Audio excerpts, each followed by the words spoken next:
Good evening, everyone. And today we have with us Dr. Hansini Kochhar, who is going to be a specialist doctor in the United States. Today's talk is important for the medical students who are pursuing their MBBS from India and want to now go to the US and do their post graduation and further education and then get absorbed in the American medical services and be a doctor there.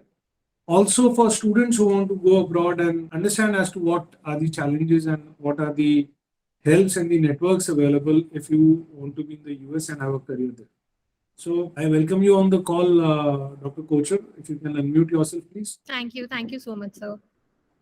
And the young achiever is actually has been an achiever throughout her life. She did her MBBS from the prestigious Rajiv Gandhi University of Health Sciences, and after graduation is when she decided that she would do her post graduation from the United States, and a difficult task, but she decided to still proceed with it. And then she undertook the the United States Medical Licensing Examination, which is the first stepping stone for pursuing higher medical education in the United States.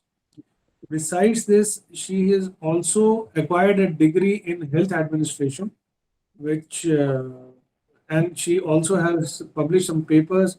So she is kind of not just a medical professional; she has added dimensions to her professional personality.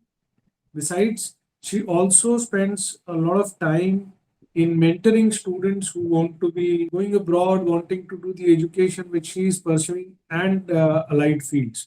So it's so nice and to have you with us and understand as to how this process of going abroad to the United States and pursuing a career in medicine can be.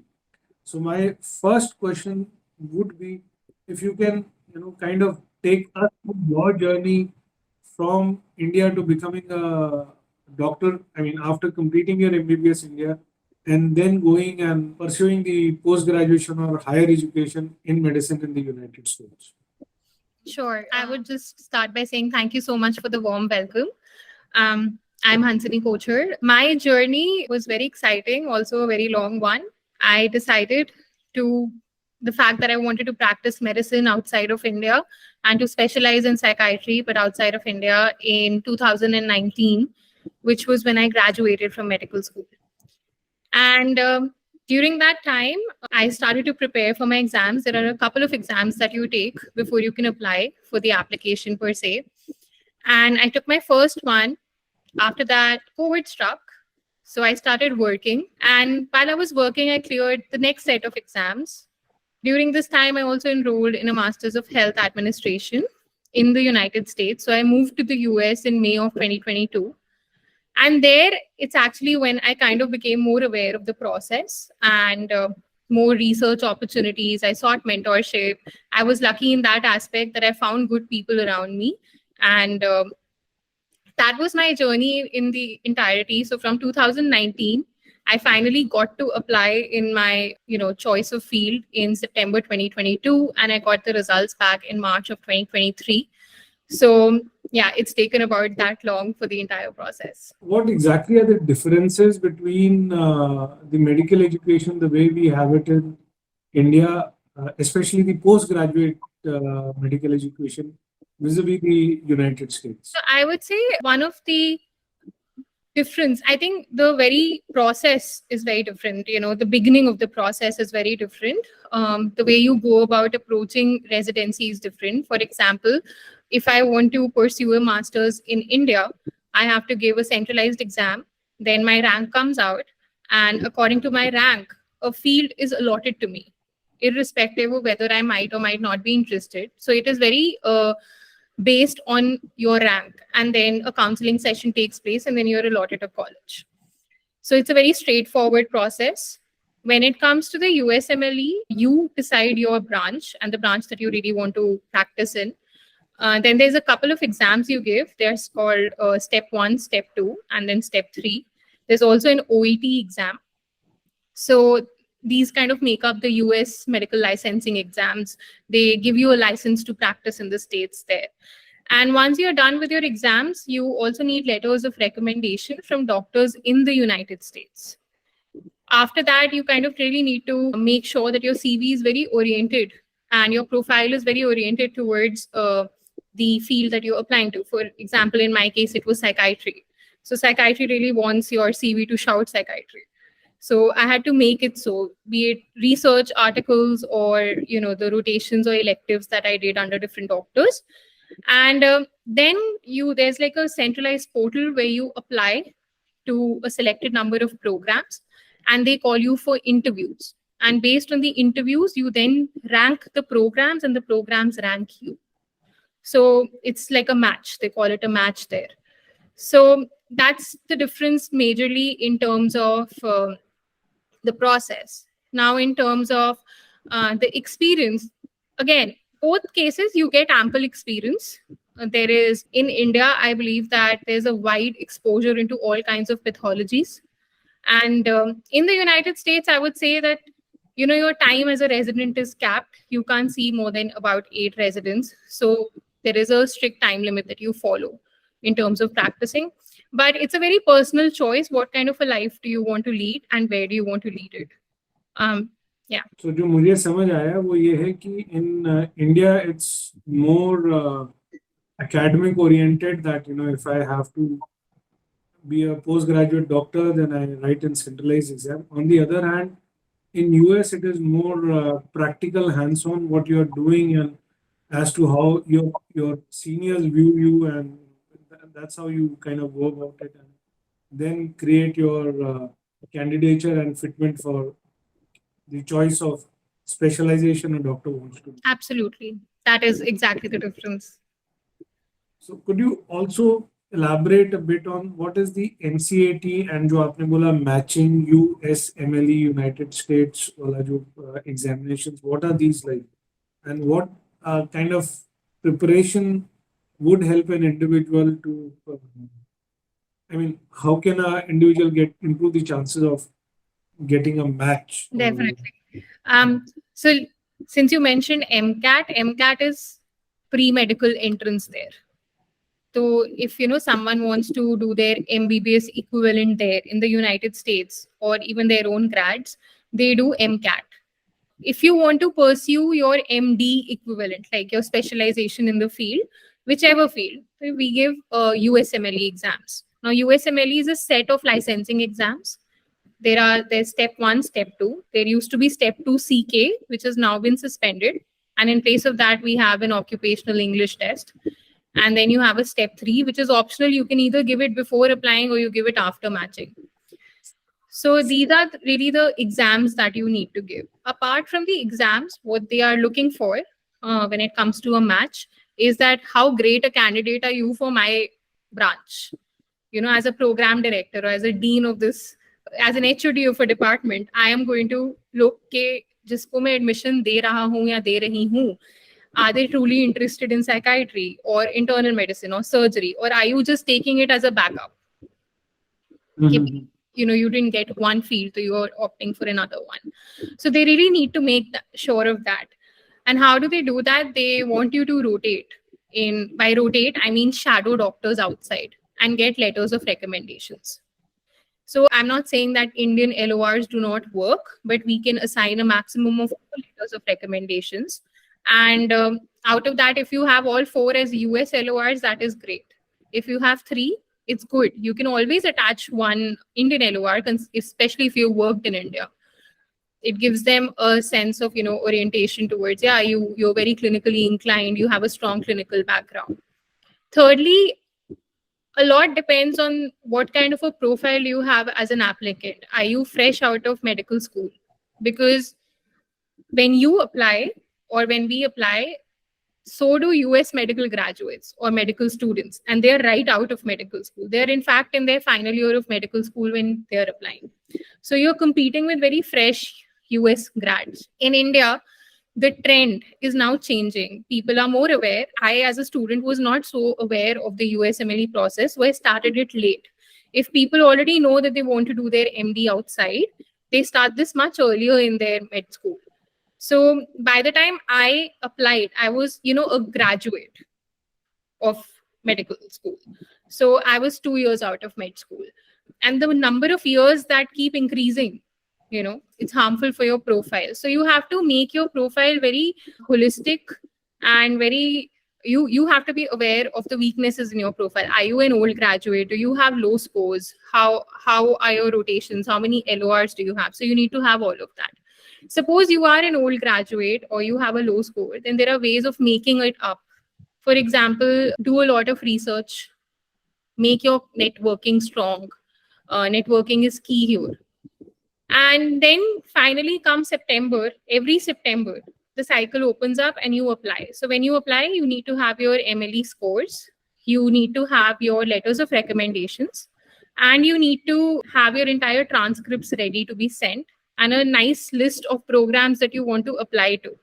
Now, not all the programs available are okay for you to apply because not a lot of programs really sponsor visas. So if you are someone who requires a visa, you do not have a green card or you're not a US citizen, then obviously your program list really goes down. So that's the gist of the entire process. And once your applications are sent, interviews start coming in. They can be 4 interviews or they can be 16 or 20 interviews depending upon your application. And then once the interviews are done, the program ranks you out of all the candidates that they interviewed in that season. And you rank the programs according to where you want to be. So when you've ranked a program higher and the programs also ranked you high enough, it's called a match. There's an algorithm that runs, and that's what we call a match. So since you had mentioned in our conversation about networking and research, being a networker myself, I would like to typically or particularly understand what is the importance of networking and finding mentorship for the LORs and various other allied help and assistance in the US healthcare industry. I mean, would you have any tips as to how one can develop that kind of a network and connections? Absolutely. So this is actually one of the biggest challenges that international medical graduates face when it is networking, because we never really need it when we are in India. You give an exam, you get into med school, you take an exam, you get into PG, and then you start working. So this is a very big drawback. Now, when it comes to the United States, everyone uses this word called contact, that if you have contacts, you will match. And if you don't have contacts, you don't match. And that's where I differ, because I say you do not need contacts. You just need to be good at networking. You need to build your contacts. Now, for example, I come from a college where no one around me was taking USMLE. No one. Everyone went towards NEET, that is the Indian exam, or they went towards the UK, which is PLAB. So I really did not have any reference point or a person who could guide me. In this case, what worked for me was that I actively I searched for people on LinkedIn. I cold emailed. Now there's a way of doing it. Of course, initially, because I didn't know how to, I would not receive replies. So that's a big thing. And you tend to get bogged down. Eventually, I learned the art of crafting an email. How do you write a succinct email that tells them what you have done until now? And how do you ask them for probably an opportunity for observerships or, just to shadow them? No one's going to give me a letter of recommendation just like that. So another thing that I did was that I reached out to alumni of my college. Although not many existed, and especially no one in psychiatry, I reached out to everyone who was outside from my institute. And I told them that, I'm going to be applying to the psychiatry match. And if you know anyone who can probably help me. I found a mentor through social media. And he was one of the biggest supporters and biggest help, because he was my yellow pages. I would message or call him for any doubt. He actually held my hand and guided me towards how to go about the process. I found him pretty late though. Now, when it comes to your college, so colleges like Dayanand Medical College, MAMC in Delhi, AIMS, Mahatma Gandhi in Hyderabad, they have a very active alumni network already present in the United States. So if you're from any of these colleges who have alumni from there, I would say really reach out to them. They do help. And if you don't know anyone, or if you're looking further, try finding out. There's a way to go about it. You Google all the programs and the residencies that you are interested in. You look out for IMGs or international medical graduates. You reach out to them and tell them, hey, I'm interested in this program. I'm applying to this cycle and I would love your help or your guidance applying. So the point being that it's very important to get out of one's comfort zone and actually ask for help. And that is where a lot of us get stuck. And then once you're there and you're rotating or you're shadowing in programs, you meet people like you who applied, matched. So form a genuine bond. If you think you've connected well with someone, they will definitely vouch for you in the program. That's what also I was lucky, because I found people like that.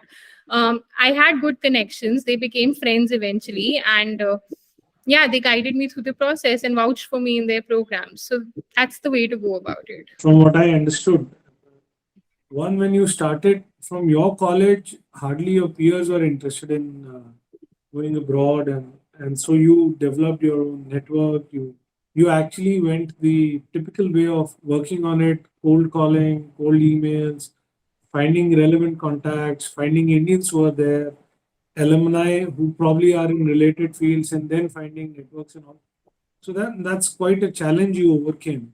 Besides this, any other challenge which you kind of found very daunting in this journey, and how did you overcome? I mean, what were your steps to overcome that? I think right from the beginning, the journey is very challenging. The exams are tough. The first exam is 8 hours at one go, and then the second one is 9 hours in one go. So you really need that mental and physical stamina to sit through those exams. There's another thing with these exams, that if you pass, then your score remains fixed for 7 years. You can't change it. You cannot retake and get a better score. And if you fail, it's there forever on your profile. So that's one challenge. The way to overcome it is that if you've had a great score, that's awesome. If you've had a low score, then you really need to introspect, because the way of studying, how we've actually been studying throughout our lives in India, is very different from the way of studying they want there. So introspect on the method of your studying. What works for you, what doesn't work for you. There are tons of social media threads. So we try to, do exactly what person XYZ is doing. See if it works for you. If it doesn't, make your own method. And you will see a consistent improvement. I did in my case. The other challenge that comes is finding US clinical experience. That's the way of getting letters of recommendations. Again, like I said, reach out to anyone and everyone. Social media, LinkedIn, email. Just do it in a proper way. Be courteous. No one's obligated to help us. It's my requirement. I have to ask them in a certain way. And I should be prepared. Maybe they're going to read my message and not reply. We are living in the era of mail trackers, so we know when our mails are open and when they aren't. The other option, the other challenge, and of course, when I say US clinical experience, there are a lot of agencies who charge money to give you these US clinical experiences. So if you have that money and you think it's worth it, great. But there are also ways of reaching out to programs directly if you are someone on a budget, or that's not the way you want to go about things, because when you do an agency based rotation, generally you get a very generic letter of recommendation. Now, getting a letter of recommendation is not enough. It has to be a very specific letter of recommendation. It really needs to talk about you. So again, it depends on whom you're asking for that LOR. So try and find people or programs that have observerships lined up. Observerships are the term they use for medical graduates to go there and shadow doctors. So I think as an international medical graduate from any country, this is a very, very big challenge, especially post-COVID, because the opportunities have really gone down for shadowing there. And then finally, I would say interviewing. Interviewing is a challenge because no one trains us for it, not in the field of medicine in our countries. So again, there is, I feel like they should, if you have never taken an interview or given an interview before, one really needs to practice.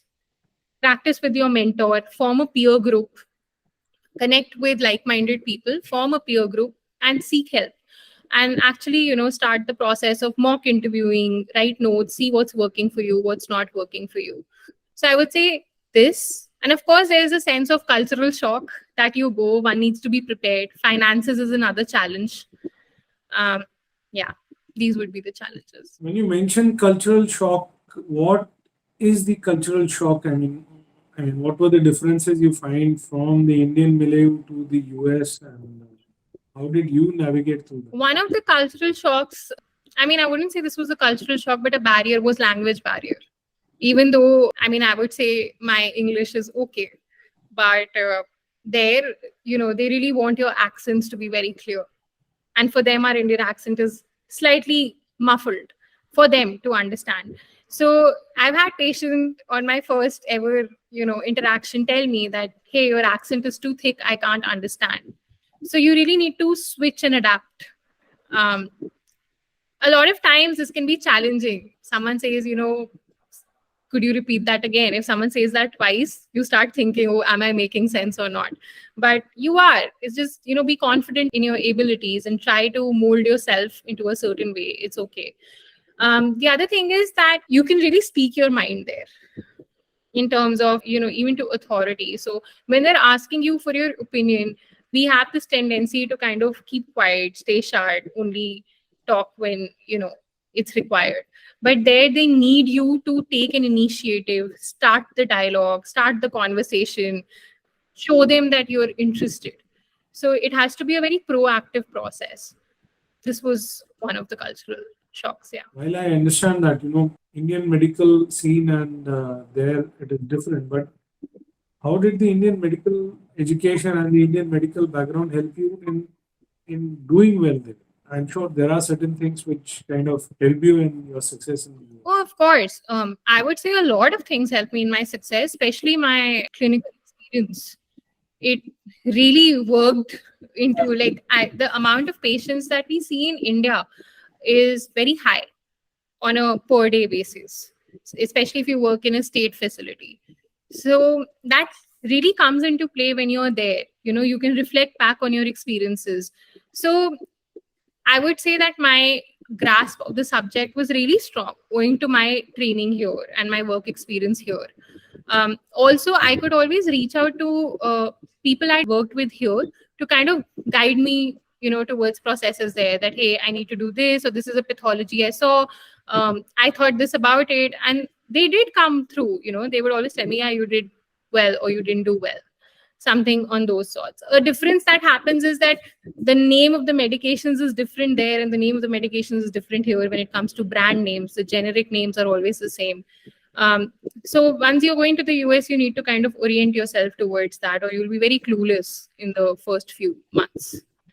So that way, I think my training has really helped me. I couldn't have done it anyway without it. तो जो हिंदुस्तान के जो government of hospitals वगैरह में जो बहुत ज्यादा काम किया, yeah, the patient workload or the patient load being too much, that kind of helped you in the US because they're not used to doing that amount of work. Is that what I understand? No, I would say कि क्योंकि हमारे यहाँ इतनी pathologies available हैं, क्योंकि हमारी population इतनी wide and vast है, तो क्योंकि whether you work in a private setting or a government setting, you will see a lot of pathologies.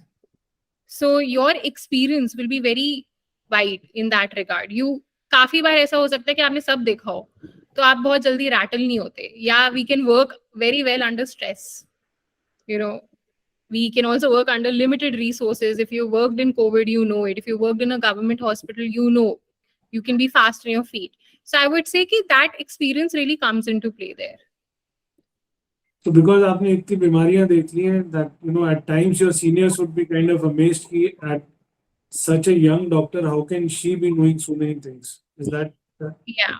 And also, because the systems are so different, I can work here after my MBBS. There, they do not really work after their MBBS equivalent. They go directly into PG. So when it came to interviews, or when I would tell them that, yes, I have worked, they would be very surprised.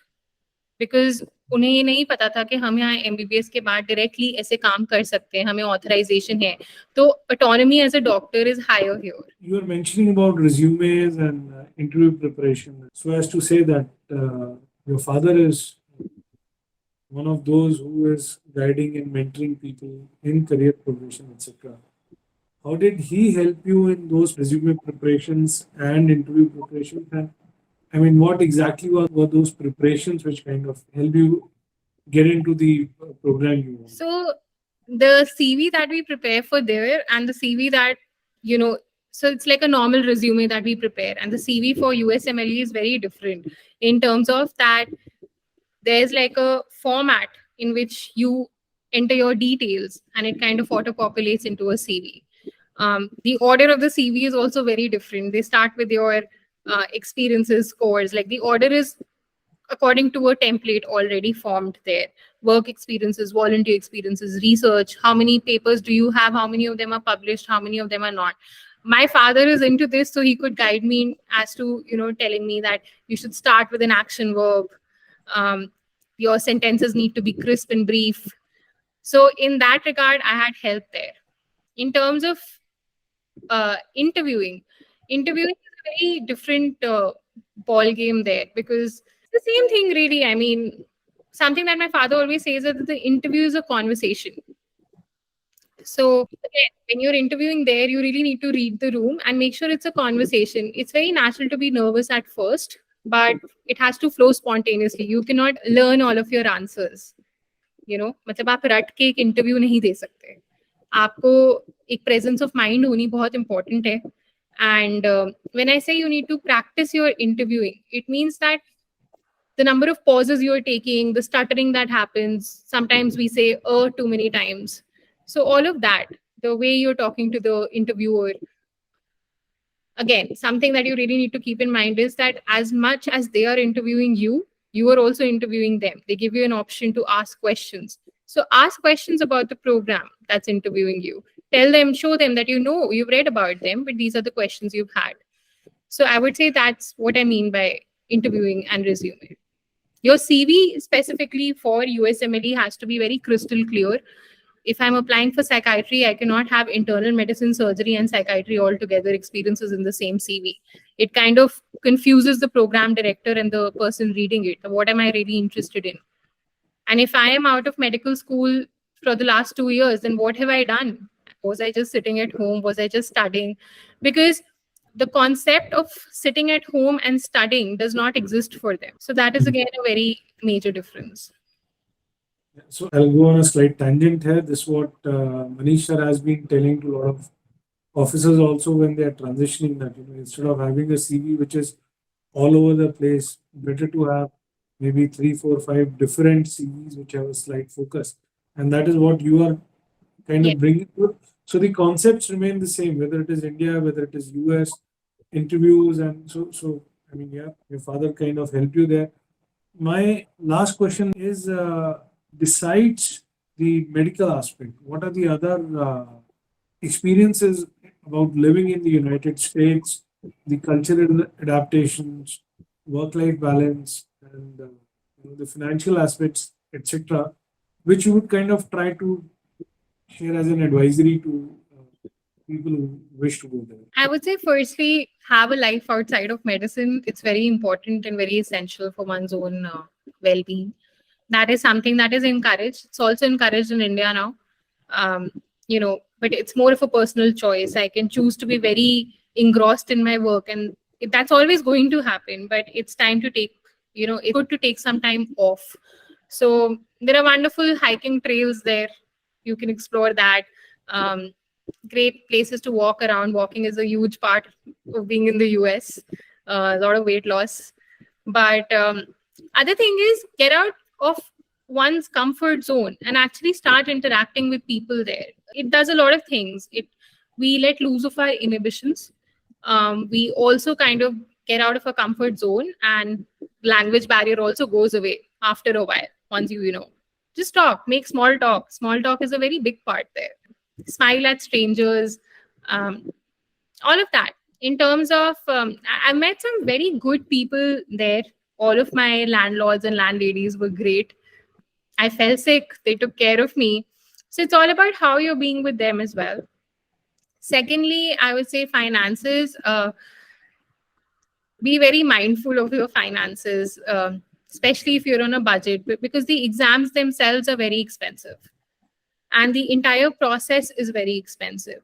When I say the entire process, it means after the exams, you apply for rotations, then you have to find a place to stay. Then, so you're paying rent. And then after the rent, you're paying, there's the cost of living. How much are you spending on food? How much are you spending on travel?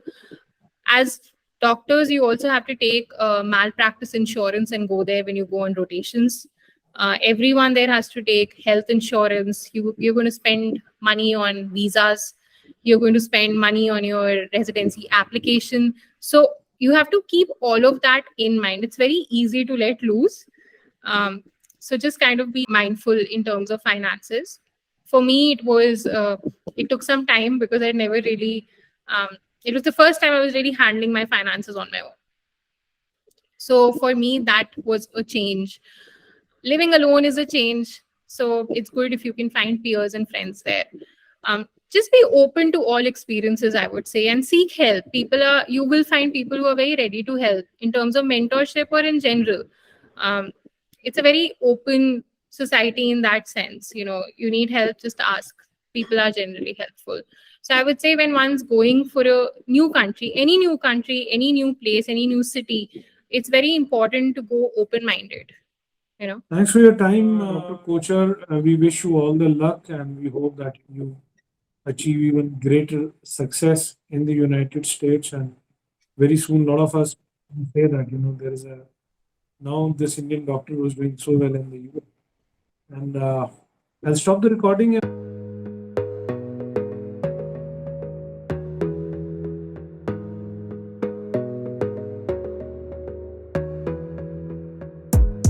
Gotta focus on yourself, on your faith, on your dreams, on your mind, on your health, yeah. You gotta work, never tell, keep your head